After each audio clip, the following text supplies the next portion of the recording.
today, I feel pretty flat.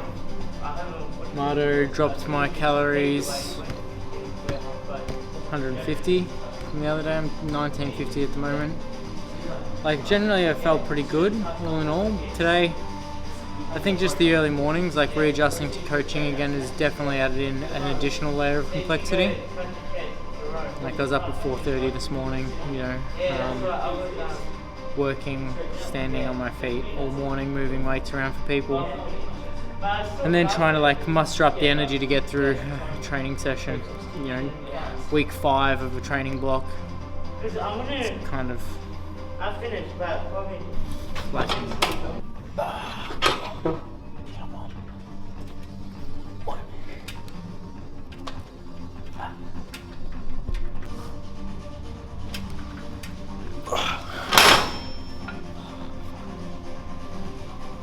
Yeah, so Sam's actually less than 2 weeks out now. He competes next Saturday. Today's Wednesday, so really a matter of days at this point. So it's come by real fast, but definitely at the pointy end of the prep now. And what we really need to consider is Sam's comp timeline. So not just the comp coming up next Saturday, but also the 2 subsequent comps that we're planning on competing in. So he's got 3 comps which we need to plan for, all in the space of a month, so 4 weeks, and that makes it a little bit tricky. But I guess if you plan ahead and you plan in a strategic way, and what I mean by that is you choose your priority comps. If you do that, then I guess that makes the whole process a lot more straightforward and a lot more efficient. So a lot of people go into this type of scenario and try to be their absolute best at every single comp, and maybe that can work, but it's likely a better idea to pick your battles, choose your priority comps, and ensure that there is some strategy planned into the comp prep timeline, and that's what we're doing here. So essentially next week we're using Sam's first comp as a bit of a practice peak. It's not going to be a full-blown peak like we would try to do for his priority comp, which is his last one on December 5th, but it's going to give us some good information nonetheless regarding how he looks after eating a certain amount of carbs, how he feels, and how he obviously performs on the day, right? How he looks on stage. That's what we're after.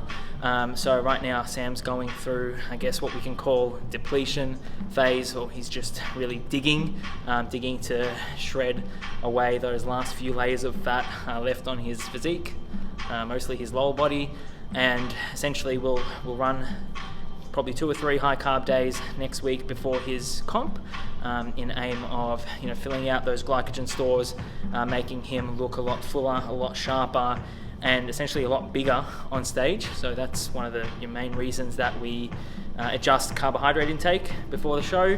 And at this point we have ran refeeds in the past, and Sam did run 5 weeks at maintenance really not too long ago. So I don't have any issues with carbing him up. I'm confident carbing him up. It's not like he's been depleting for months and months on end. So looking forward to seeing how things go next week when we bring his carbs up and he steps on stage. And like I said, that will give me some good information and give us both a really good understanding of what we need to do to get the most out of his physique and to fulfill his potential in the priority comps, which are the ICN comps coming up late November and early December. So yeah, we're using it as a bit of a trial and error, and we look forward to seeing how things go.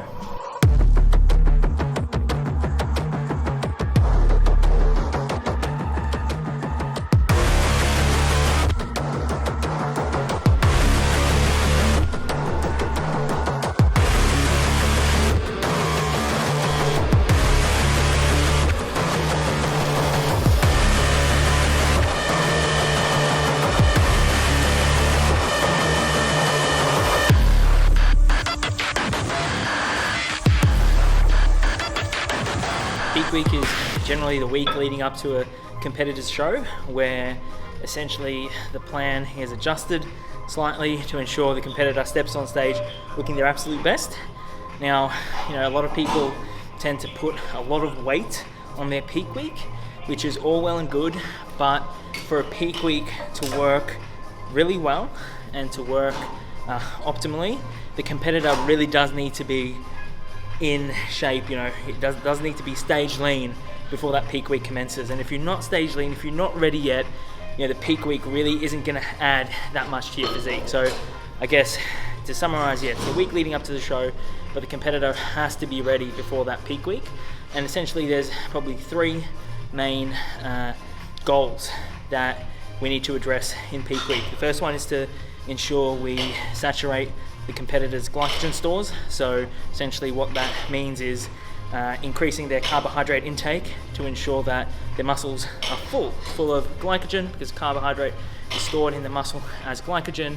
That's going to give them that full appearance on stage, which is what we're after. The second goal is to essentially de-stress. Peak week isn't the time for you to be rushing to the finish line. It's actually the time for you to be de-stressing, right? To be pulling back on the amount of activity you're doing, pulling back slightly on the intensity of your training. And that's why it's so important you are ready to step on stage essentially before that peak week commences. In regards to conditioning, that's going to have widespread positive effects on your physique, and that's something that I really emphasize with my clients in peak week, is just really trying to pull that stress down and manage stress and recovery really well. And the third goal of peak week is to step on stage not only looking full, but also looking sharp and looking, still looking very lean. And this is where things can go wrong in peak week. If you overshoot certain variables, or you maybe do some things that just aren't really warranted in a peak week, like for example cutting out water completely or cutting out sodium or doing funky things like that, then you risk actually looking flat on stage and maybe looking soft and not having that very sharp look to your physique. So one thing we really need to ensure we do in peak week as well, to ensure we step on stage looking sharp, is maintaining water intake, maintaining sodium intake as well.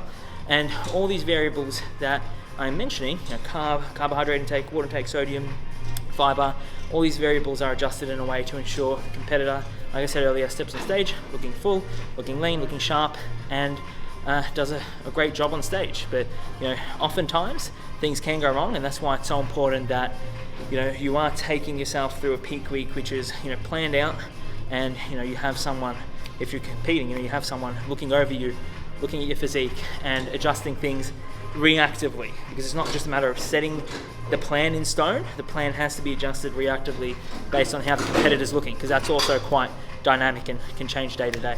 So that's peak week. Have misconceptions about what's involved, or maybe they're not entirely aware of the implications that bodybuilding or contest prep, physique prep can have